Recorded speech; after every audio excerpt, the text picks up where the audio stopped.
జగన్మోహన్ రెడ్డి రాజకీయాలపై social media విరుచుకుపడింది. Self goals లో ఎక్స్పర్ట్ అయిన జగన్ మరొకసారి సెల్ఫ్ గోల్ వేసుకుని తనదైన మార్కును కాపాడుకున్నారు. భూమా నాగిరెడ్డి మరణించిన నేపథ్యంలో అసెంబ్లీలో ఆయనకు ఎమ్మెల్యేలు అందరూ ఆయన వ్యక్తిత్వం గురించి, పోరాట పటిమ గురించి మాట్లాడుతుంటే జగన్ మాత్రం వాకౌట్ చేసి వెళ్లిపోయారు. ఆయన వెంటనే ఆయన ఎమ్మెల్యేలు అందరూ బయటకు వెళ్లిపోయారు. భూమా నాగిరెడ్డి తన భార్య మరణం అనంతరం తెదేపాలోకి వచ్చిన విషయం తెలిసిందే.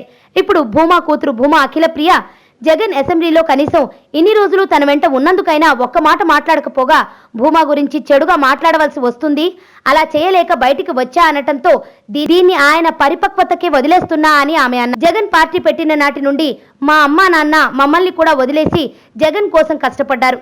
జగన్ జైలులో ఉన్నప్పుడు మా అమ్మ శోభా నాగిరెడ్డి గారు విజయమ్మ గారి వెంట ఉంది, అన్నీ చూసుకుంది. అలాంటిది ఈ రోజు మా నాన్నగారు చనిపోతే ఆయన ప్రవర్తించిన తీరుపై అఖిల ఆవేదన వ్యక్తం చేసి కంటతడి పెట్టుకున్నారు. ఇది చూసిన సోషల్ మీడియా జగన్ పై సెటైర్ల వర్షం కురిపిస్తోంది.